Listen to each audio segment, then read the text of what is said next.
제12장. 스알디엘의 아들 스룹바벨과 예수아와 함께 돌아온 제사장들과 레위 사람들은 이러하니라.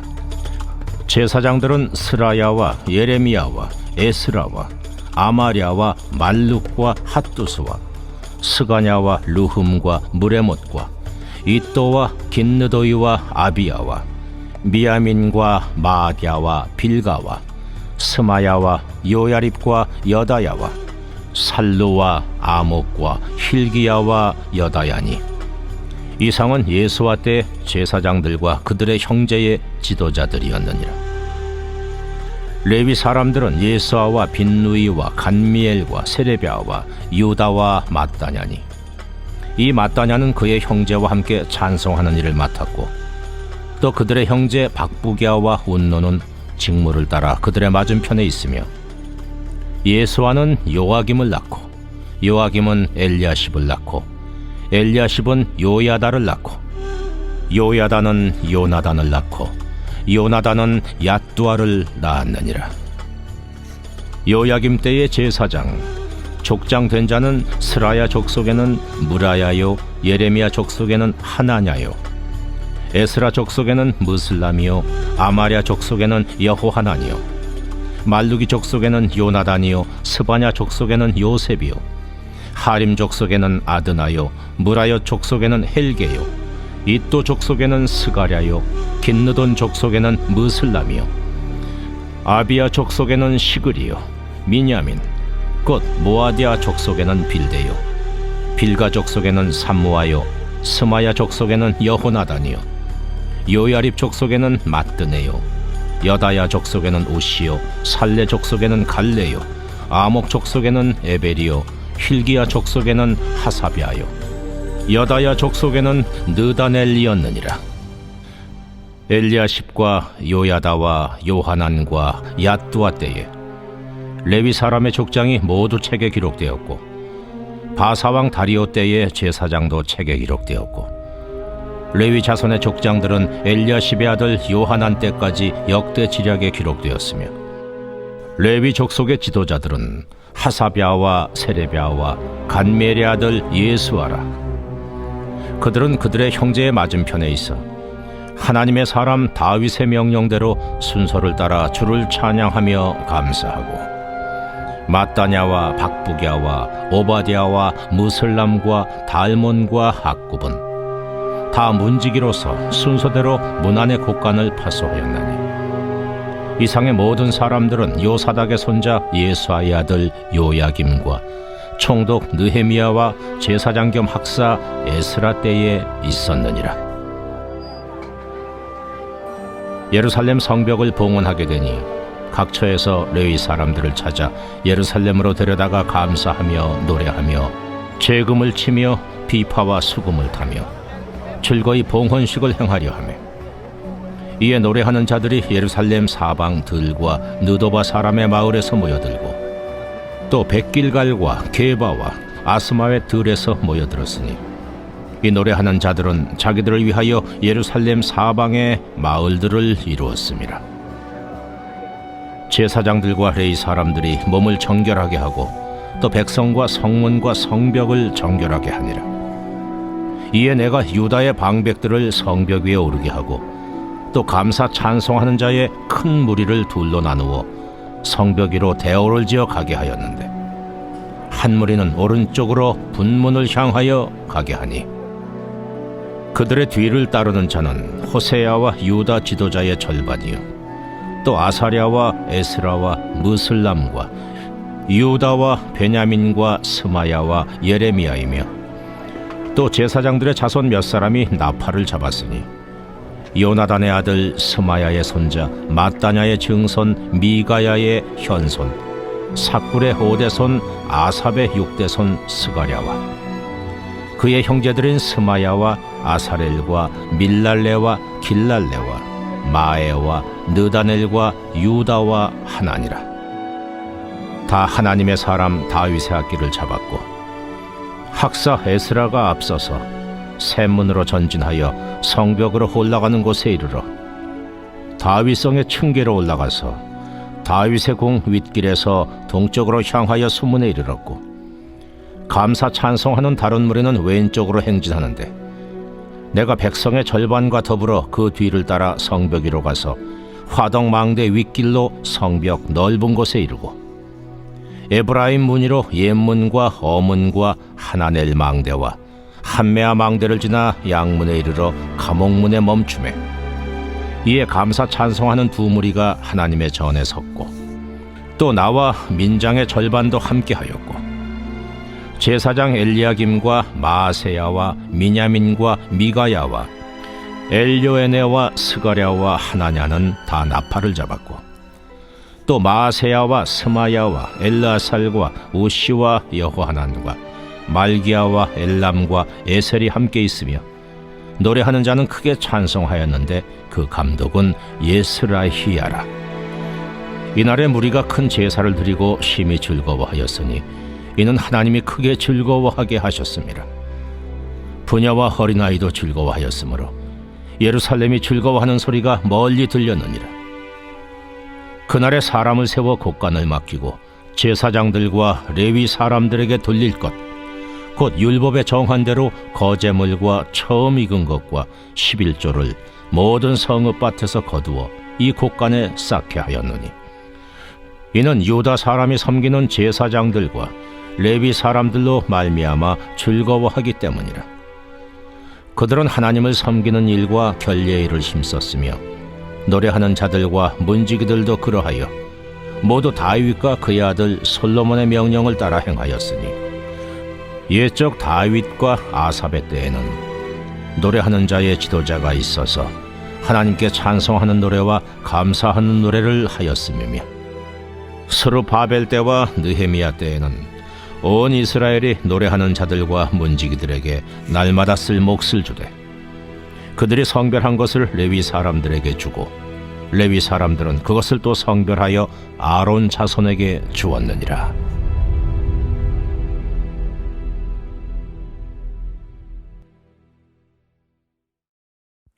오늘 우리에게 주시는 하나님의 말씀은 느헤미야 12장입니다.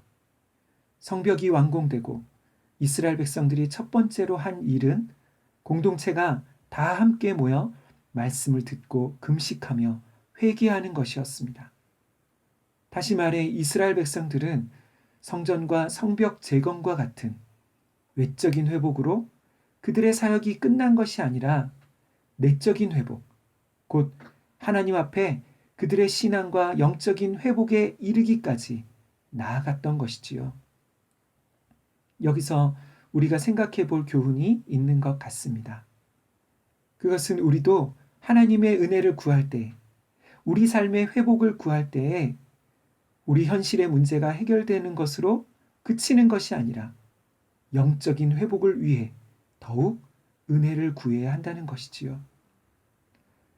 우리 가정의 회복은 그저 경제적인 형편이 나아지고 자녀들의 진로와 삶이 잘 풀리는 것이 전부가 아닌 것 같습니다.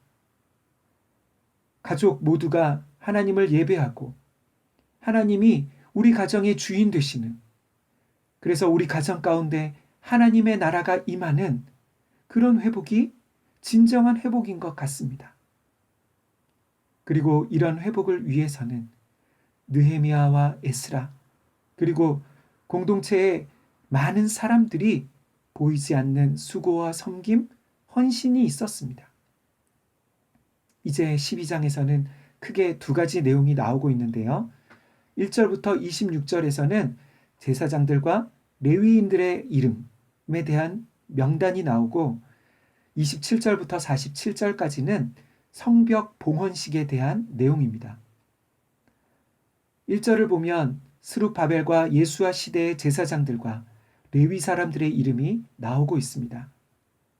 그러니까 이들은 1차 귀환한 세대였습니다. 그리고 그들의 후손들의 이름이 26절에 에스라 느헤미야 시대에 이르기까지 이어지고 있습니다. 그러면 왜 12장에서는 제사장들과 레위인들의 이름이 언급되고 있는 것일까요? 이것은 포르귀안한 이스라엘 공동체가 하나님을 예배하는 신앙 공동체였음을 의미하는 것입니다.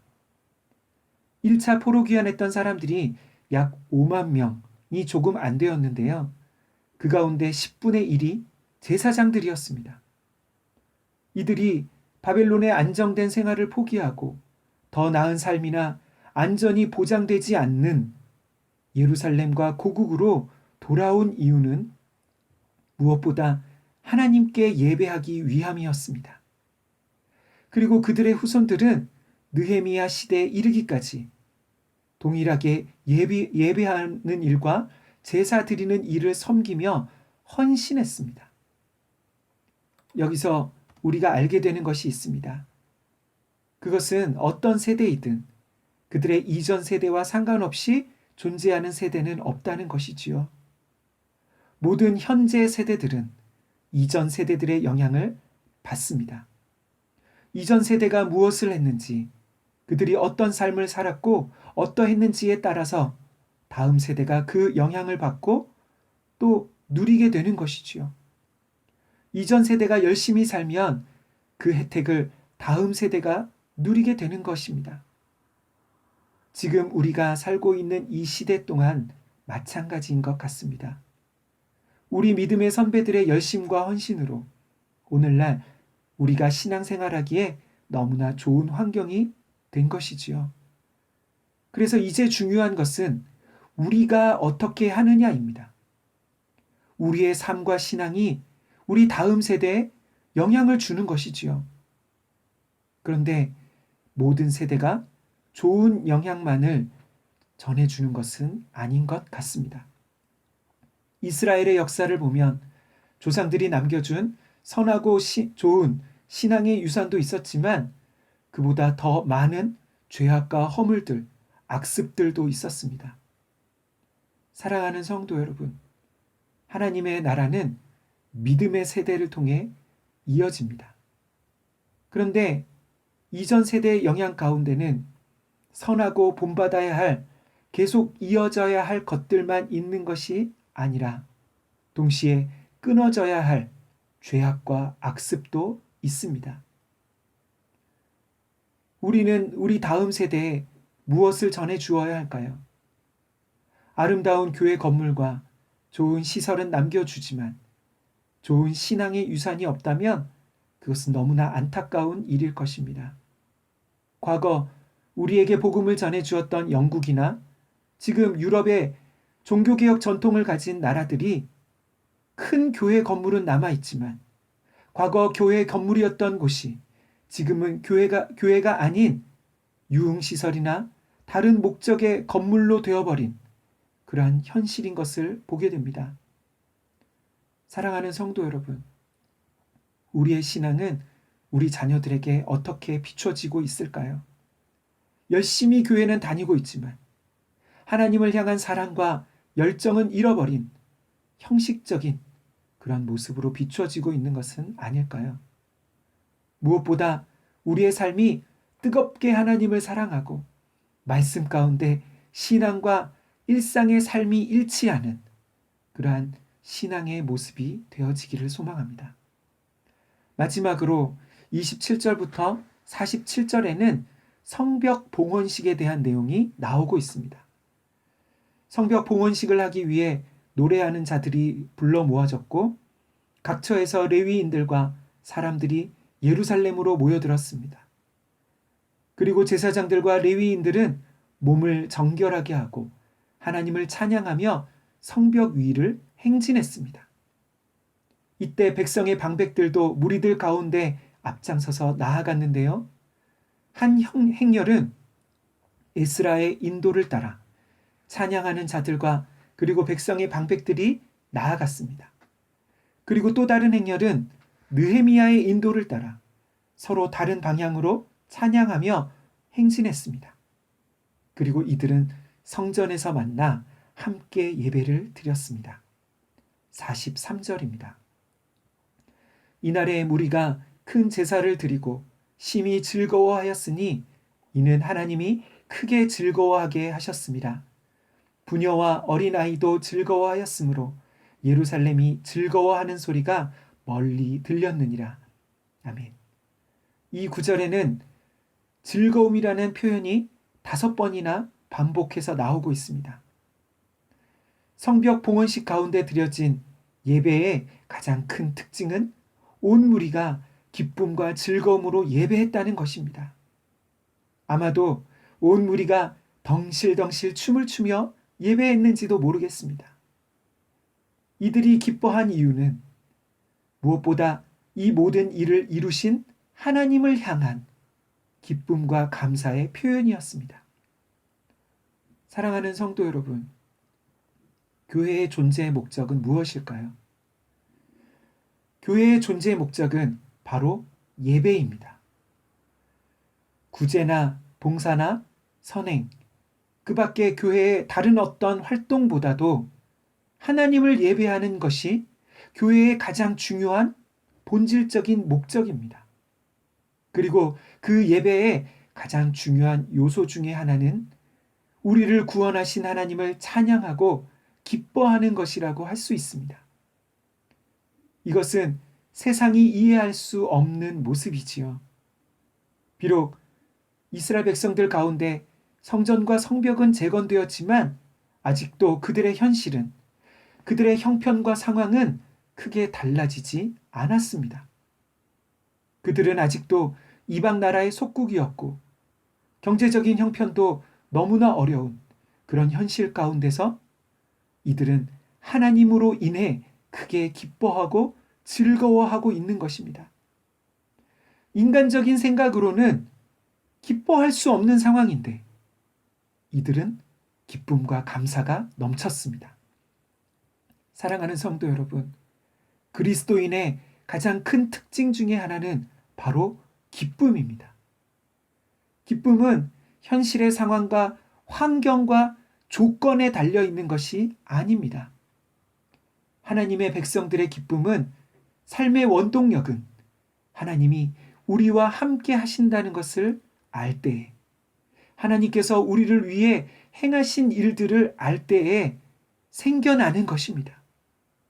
그래서 기쁨은 우리 안에 하나님의 진리가 충만할 때, 하나님의 은혜가 충만할 때 나타나는 것이지요. 스바냐 3장 17절입니다. 너의 하나님 여호와가 너의 가운데에 계시니 그는 구원을 베푸실 전능자시라. 그가 너로 말미암아 기쁨을 이기지 못하시며 너를 잠잠히 사랑하시며 너로 말미암아 즐거이 부르며 기뻐하시리라 하리라. 아멘. 하나님의 백성들과 하나님이 기뻐하시는 것, 이것이 바로 예배입니다. 우리의 삶과 신앙생활 그리고 예배 가운데 이러한 기쁨이 회복되기를 간절히 소망합니다.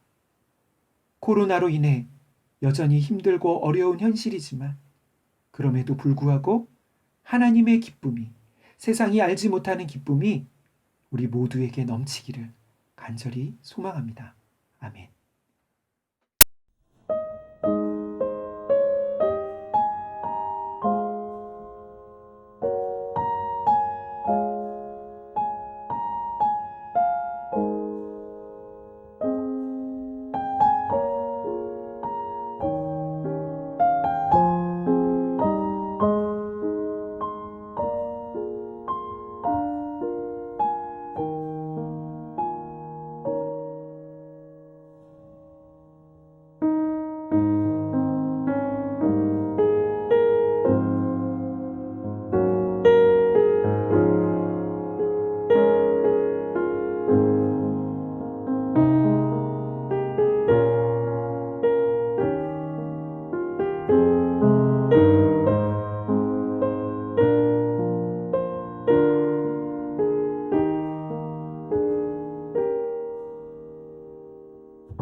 니다